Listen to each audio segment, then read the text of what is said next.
حرب العرب مع العرب.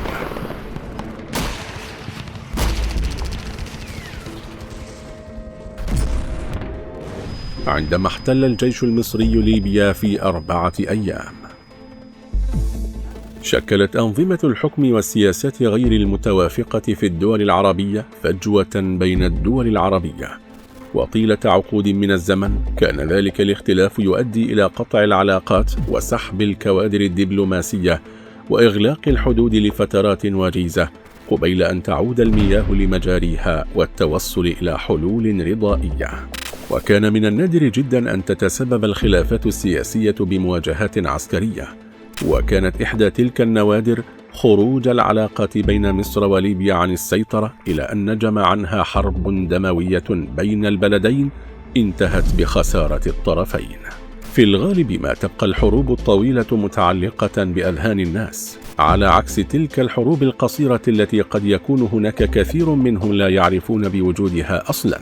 وإحدى تلك الحروب هي حرب الأيام ال4 بين ليبيا ومصر عام 1977، عندما نظم آلاف من المتظاهرين الليبيين مسيرة ضخمة للزحف نحو العاصمة المصرية القاهرة بدعوة من زعيمهم معمر القذافي، والهدف منها كان إسقاط الحدود بين البلدين.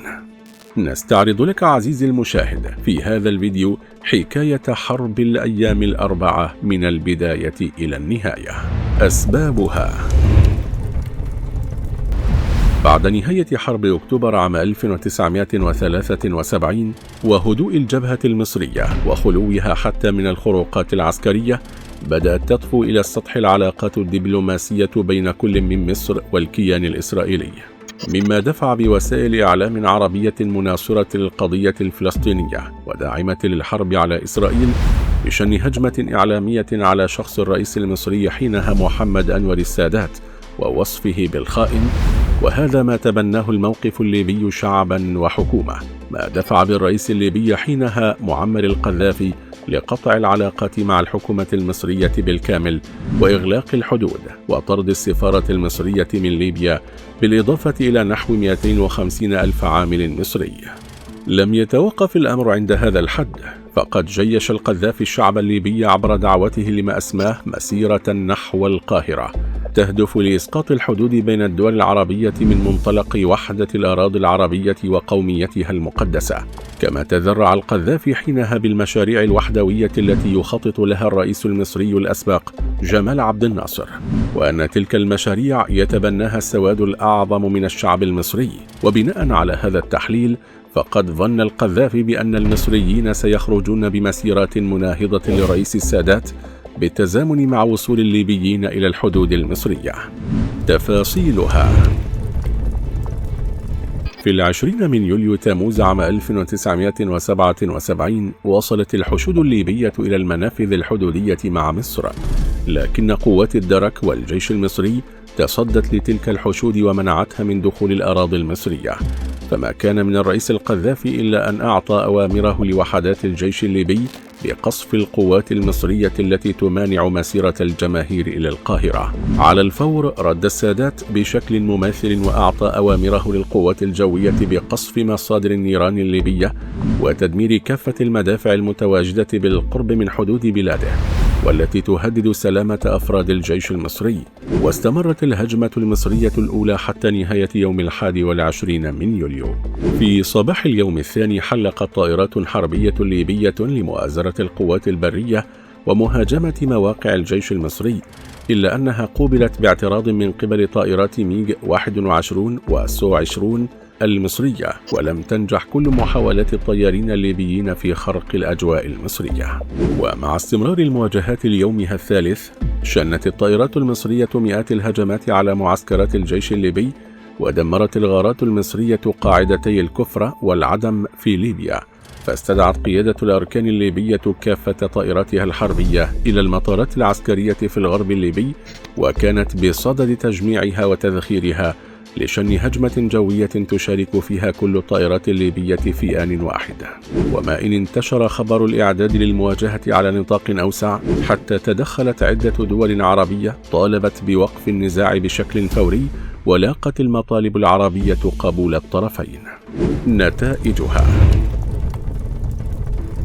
بحسب راديو BBC الذي كان يبث ذلك الوقت أخبار الحرب، فإن خسائر الجانب المصري بلغت نحو 100 جندي بين قتيل وجريح ونحو 7 طائرات. أما من الجانب الليبي فكان 400 جندي بين قتيل وجريح ونحو 20 طائرة و60 دبابة و400 ناقلة عسكرية مدرعة. كما تقدرت خسائر الجانبين المادية خلال المواجهات بنحو 11 مليون دولار أمريكي، هي فقط كلفة القطع العسكرية التي تدمرت وأعطبت، ناهيك عن الكلفة المادية لاستهلاك الذخائر، بالإضافة للخسائر الاقتصادية الناجمة عن إغلاق الحدود وتعطيل التبادل التجاري. لم يحقق أي طرف من تلك الحرب أي مكاسب، علاوة على أن التفرقة العربية التي ظهرت على خلفية تلك الحرب حققت مكسبا لإسرائيل ما كانت لتستطيع بلوغه بشتى السبل. نهاية الحرب. أثمرت وساطة الرئيس الجزائري هواري بومدين والزعيم الفلسطيني ياسر عرفات رئيس منظمة التحرير الفلسطينية عن وقف إطلاق النار يوم 24 من يوليو عام 1977، ثم وقف الأعمال القتالية يوم 25 من يوليو عام 1977. ورغم توقف القتال بين الدولتين إلا أن الخلاف بينهما ظل قائما، ثم انحسر عقب عملية تبادل الأسرى التي جرت بين البلدين في أغسطس من العام ذاته. مع نهاية الحرب تفتق للعلن خلاف عربي واسع ما بين الدول المحافظة التي أيدت مصر في حقها بالدفاع عن سيادتها ورفض المبررات الليبية، والدول ذات النزعة القومية التقدمية التي أيدت الموقف الليبي النابع عن مناصرة القضية الفلسطينية ورفض الاعتراف بدولة الكيان الإسرائيلي. هذا الخلاف تبلور لاحقا في إعلان أغلب الدول العربية مقاطعة مصر وتجميد عضويتها في جامعة الدول العربية بعد زيارة السادات لإسرائيل وتوقيع اتفاقية كامب ديفيد للسلام بينهما. عودة العلاقات. بعد مقتل السادات سنة 1981 وتولي حسني مبارك مقاليد الحكم في مصر، تم تشكيل مكتب علاقات ليبي مصري برئاسة أحمد قذافي الدم القذافي لكي يكون منسقا للعلاقات بين ليبيا ومصر، ونجم عنه عودة العلاقات الودية والدبلوماسية وفتح الحدود فيما بينهما. شهادات على الحرب.